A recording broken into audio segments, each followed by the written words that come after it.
LaShandra, and she can talk about what's going on with the upcoming elections and all that good stuff. Okay. Perfect. All righty. Live on All right, you guys. In 10 seconds. In 10 seconds. Wait on the screen. Thank you, Congresswoman Williams. Happy to be here. We're live.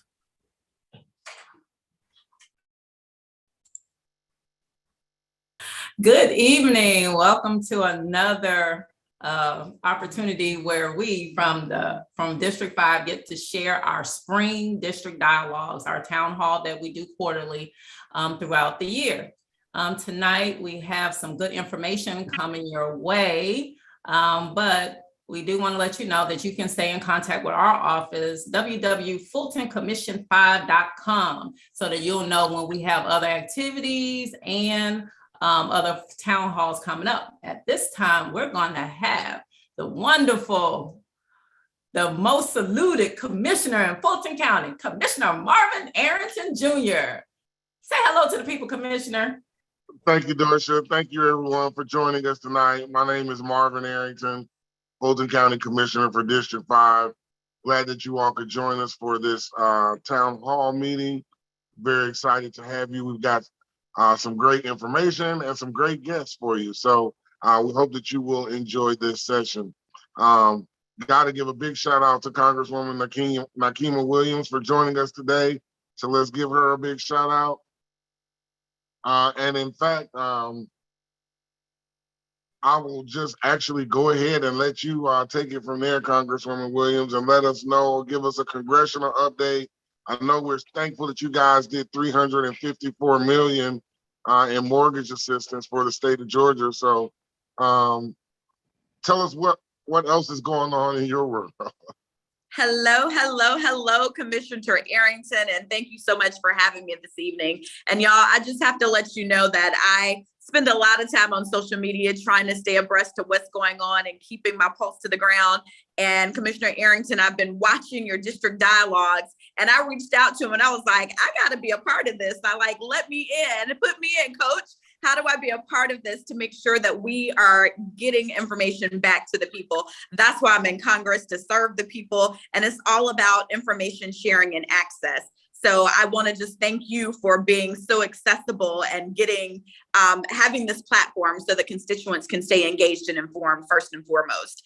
And I've been in Congress 1 year and 2 months, y'all. 1 year and 2 months, and boy, oh boy, what a year it has been. In addition to the mortgage relief funding that we were able to get to the state, we were able to pass the American Rescue Plan, which sent money directly into municipalities and counties. And that was not the case in previous forms of money that was coming from the state and had to be funneled through. So, Commissioner, thank you for stepping up in Fulton County and getting the money to the people who needed it most. But then after we got the COVID relief funding underway, y'all, we still had so much work to do, because if COVID showed us anything, it was how much work we still needed to put into our communities and how much was needed.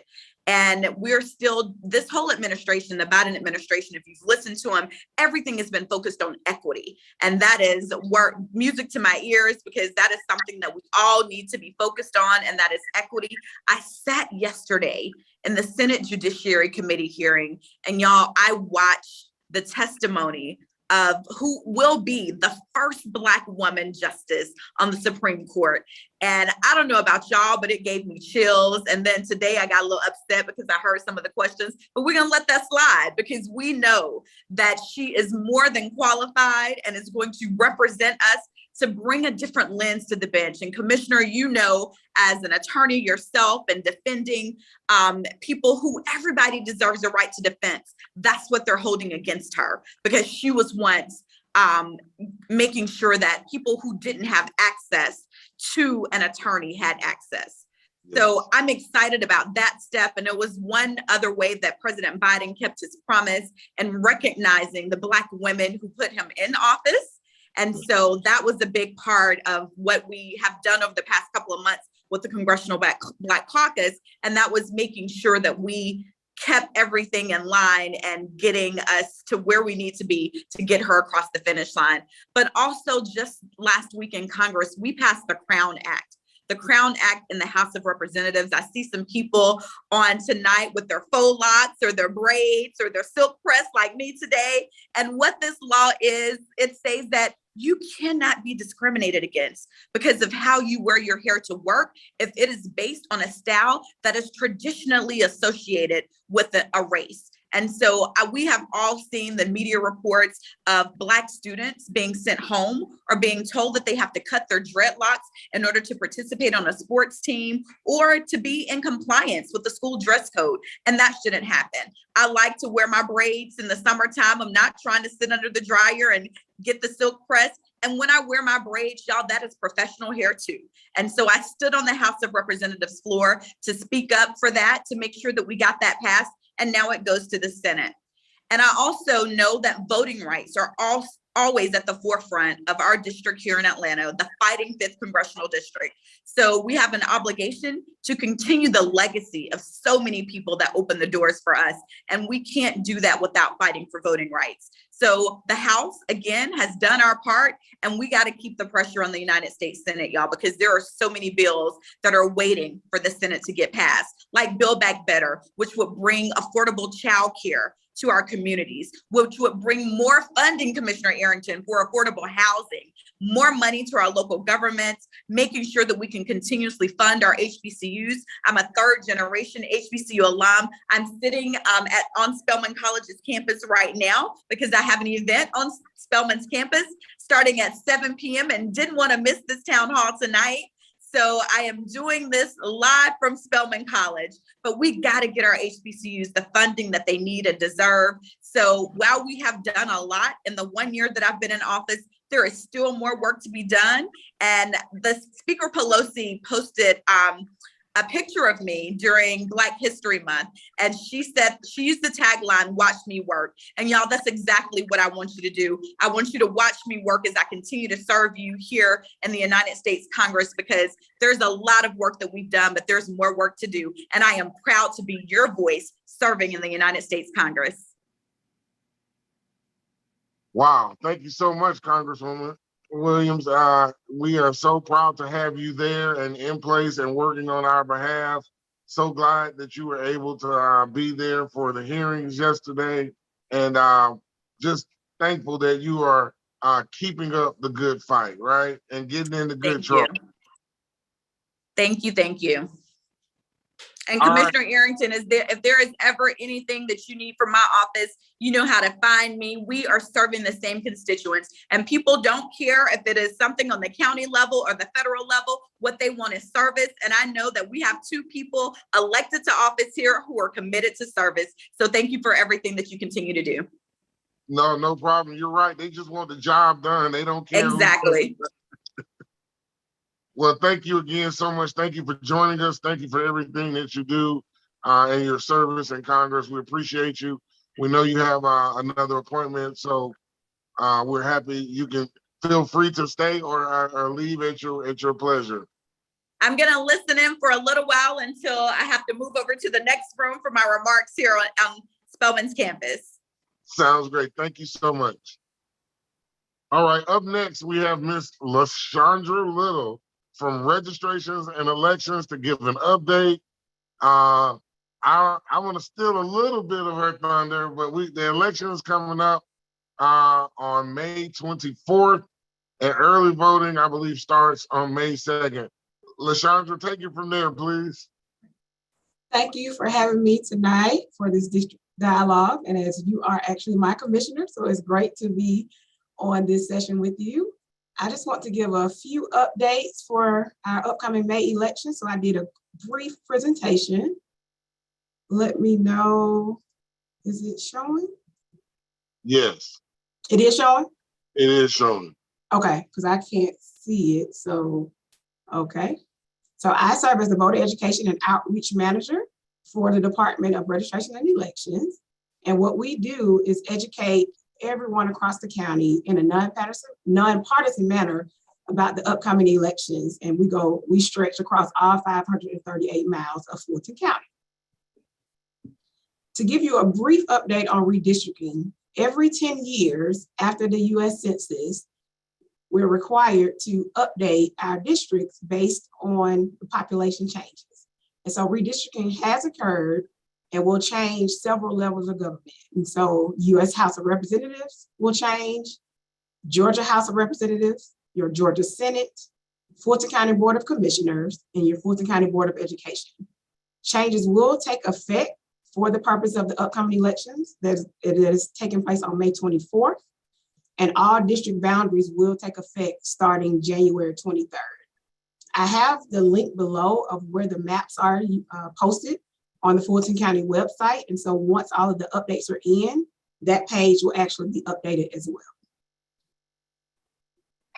My voter page is the best place to go to find out your current status, if you're registered to vote, what your current polling location is, as well as any candidate information and sample ballots. And so I have the link as well to the My Voter page, which is www.mvp.sos.ga.gov. And this is the best place to know where you were impacted for the redistricting. And it will let you know what district you will be in.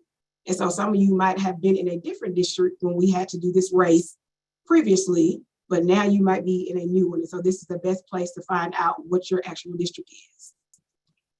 As far as Commission District 5, I have on the screen the current map that we're under for all of the Board of Commissioners. And then I have the new map that shows the switch in the new where District 5 will be. I'm trying to blow it up a little. Hopefully you all can see what District 5 encompasses now.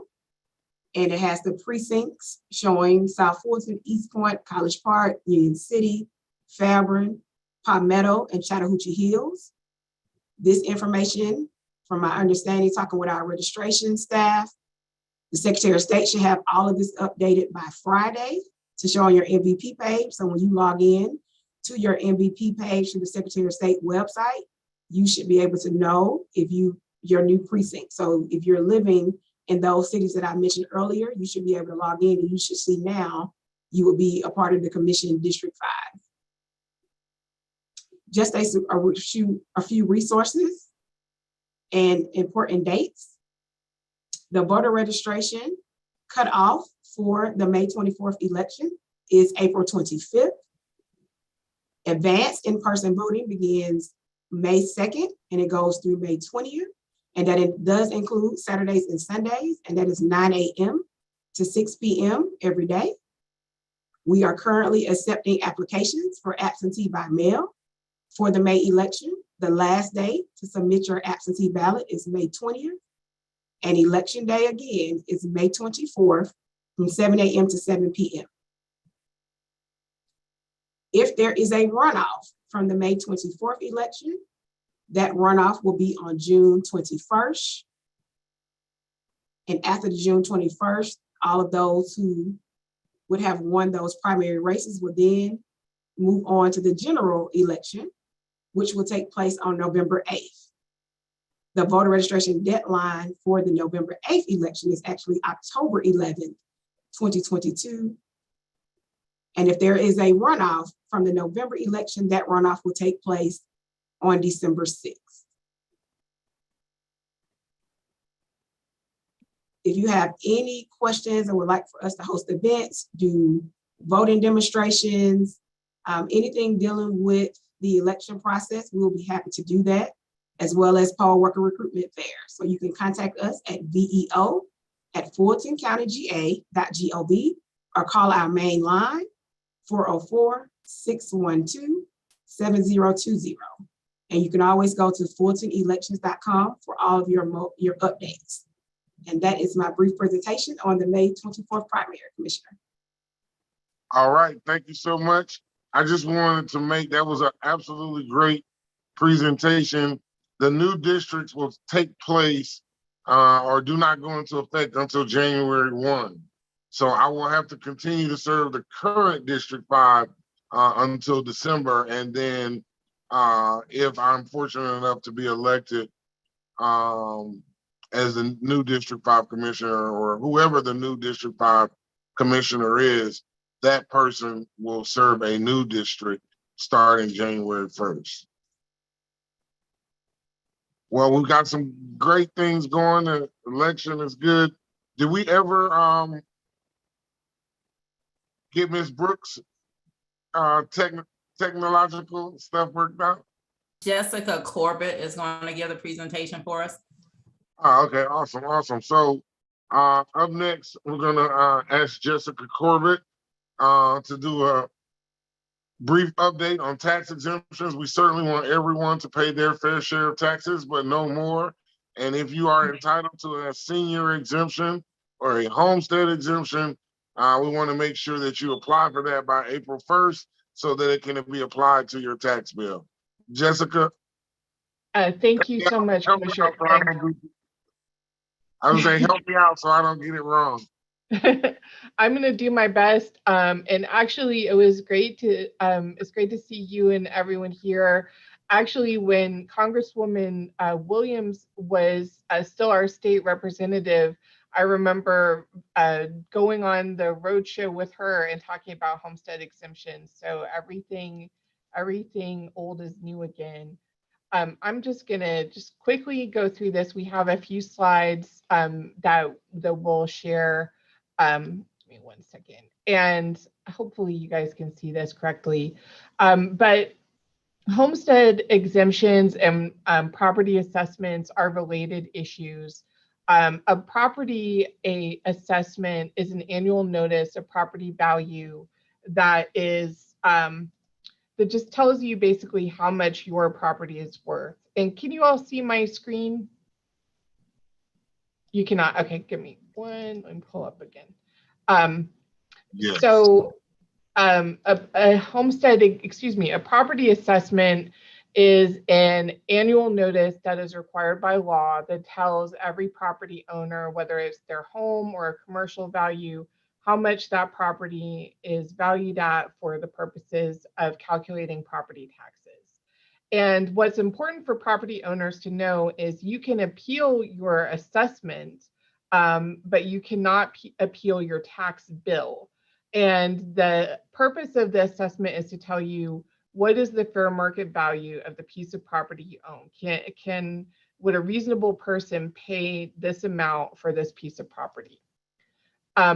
A homestead exemption is a discount that applies to owner-occupied homes, and it applies different exemptions apply to your. Sorry, Rico is telling me to swap this out.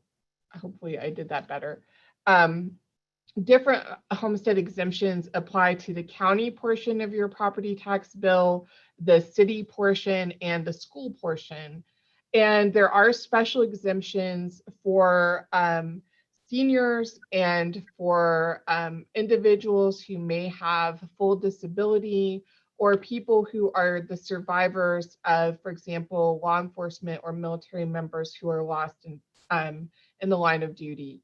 But the most common special exemptions are for seniors. And again, there are different exemptions for different portions of your tax bill.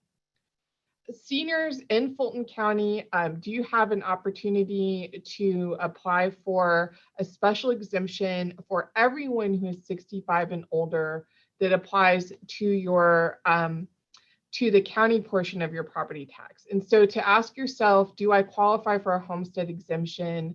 You need to answer two questions. Did I own this property as of January 1st? And is it my primary residence? And if you could answer yes to both of those questions, you should have at least a basic homestead exemption. And if you turned 65 last year and were 65 as of January 1st, or if you've never applied for a senior homestead exemption and you're 65 and over, then yes, you should also apply for your senior homestead exemption. And again, this is, I like to think of it as almost like a coupon. It can save thousands of dollars on a person's property taxes. So it is a really important and good use of your time to go through it. These are some of the documents that are needed to demonstrate that you indeed own that property and that, that demonstrate that this is your primary residence. And the reason there's so much documentation is, again, the benefit is valued at thousands of dollars off of your property taxes. So it's important to know that people are using this exemption fairly. Many of our senior homestead exemptions do have an income requirement. And so that's one of the reasons you see this request for your state and federal property tax returns. April 1st is the deadline to apply. So if you purchased a home last year, if you had any reason to make a change to your deed, and this happens sometimes in a case where a person inherited a home, they went through a divorce, they refinanced their home, any of those triggers could disrupt a homestead exemption that's already in place. So it's always a good idea to double check and make sure your homestead exemption is there. If you purchased a new home last year, as thousands of people did, make sure that your homestead exemption is in place before the April 1st deadline. And if you reached one of these milestone birthdays, you also need to double check. In a few months or weeks, you will receive a notice of assessment in the mail. This is a place where you have an opportunity to appeal. This form, when you get it in the mail, it has an estimate of tax. That is just an estimate. This is not a tax bill. And remember that estimate is based on last year's millage rate, which is the property tax rate, again, for the city, the county, and the school board. One of the most powerful tools that's available to property owners in Fulton County, this screenshot is a little out of date, but this is the Fulton Assessor's website. It is an incredibly valuable tool that allows you to look at your property record, make sure it's accurate, see what homestead exemptions you have in place. If you need to file an appeal, you can do that through the website. You can apply for your homestead exemption through the website. If you need to have your mail sent to a different address for some reason, you can make that change through the website. So we encourage you to look at it. If you need to, for example, if you don't feel like your property is valued at what you think it is worth, this is a good tool for you to also research other homes near yours that may be similar. You can file for your homestead exemption at any of our Board of Assessors offices that you see listed here. As I mentioned, you can also do that on the website. And at the top of the screen is the phone number, 404-612-6440, extension 4. And Commissioner, that is it. I'm not sure if Ms. Brooks is on, but between us, I think we can answer any questions. Well, thank you very much, Jessica. A lot of great and valuable information there. Senior exemption start at 62 and get an additional exemption at 65 and 70. There are also exemptions for veterans and disabled persons. So please make sure that you read up on tax exemptions. And if you are eligible, please make sure that you apply before April 1st. I think that is really all that we have. I do want to let everyone know that we have our Family Fun Day coming up on Saturday, May 7th at the Oak Hill Family Center. So please join us. We always have a great time and give away lots of great gifts and groceries and food for all the families. We also have a big kickball tournament every year. So we're really excited about that. And do we have any questions?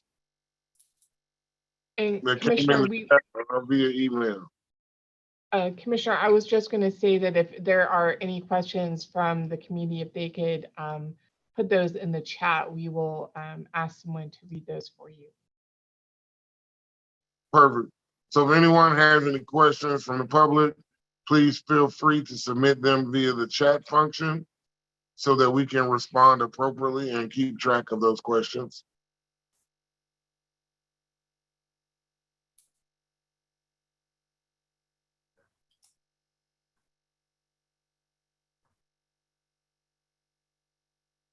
Well, I can sing and dance while we wait for the questions, but you all may not enjoy that too much. but hopefully we'll get some questions in. Excited about the upcoming election. Certainly is after redistricting, so the districts have changed. They do redistricting to make sure that all of the districts remain approximately the same size. They don't want one person representing 200,000 people and somebody else representing 100,000 people.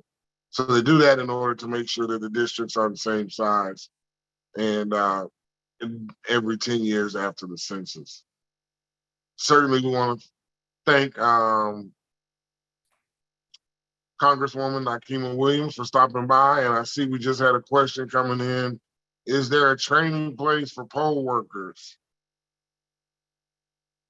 Yes, there is upcoming trainings for poll workers, but you do need to be signed up. Once you actually sign up and go through the process, they email you everything that you need to know for your trainings. There are trainings happening pretty much every day based on those who are signing up to be poll workers. So you would just need to either just call us at 404-612-7020 or just send an email. If you send an email to veo@fultoncountyga.gov, I can get you to the right place to make sure you are aware of our trainings.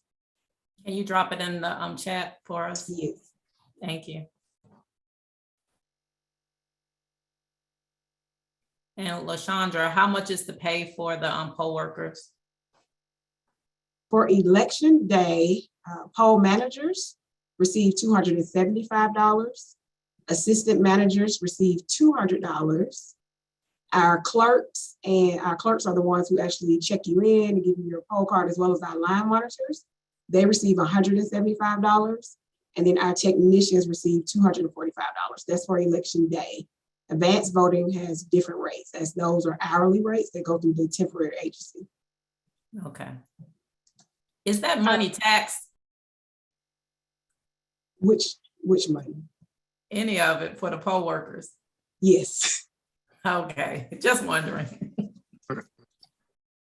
Commissioner, we have one question in the Q&A feature about when does redistricting happen? And as you just mentioned, the General Assembly has adopted all of the bills for all the different levels of redistricting, and those will be in effect for the May election, the primary, and the November general election, and then the district boundaries change in January. Thank you, Jessica. Yes, the General Assembly just did that. They did it all over the state. The congressional maps changed, the state representative, the state house maps changed, and the county maps changed. And now the municipalities, I believe, are undertaking the process to evaluate how they will redistrict on the city or municipal level.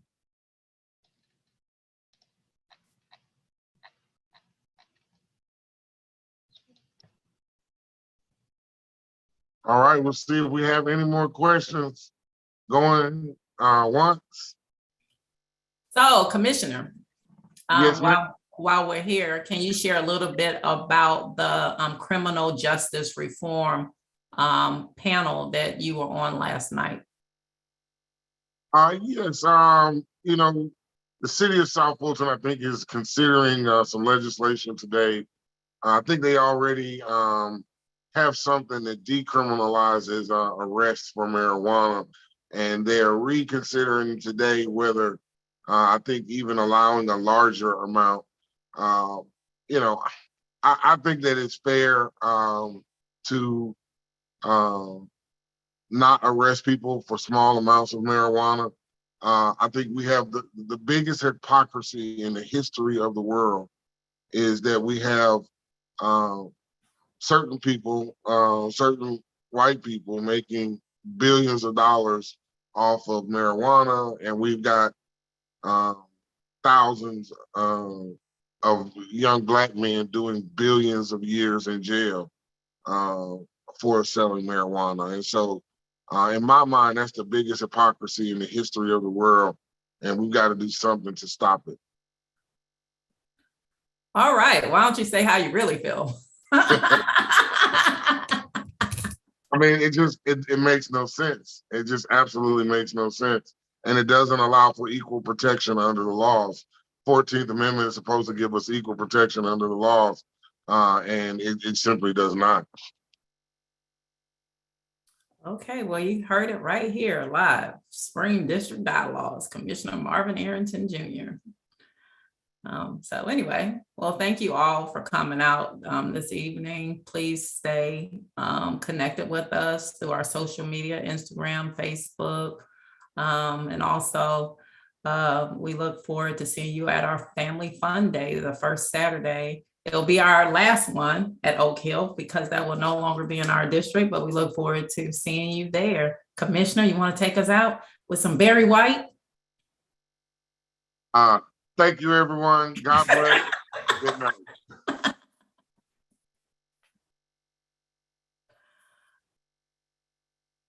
You enjoyed that a little too much. Thank you, everyone. Good evening. Thanks for inviting us. Thank you. Good night. Have a good evening. Thank you. Good night.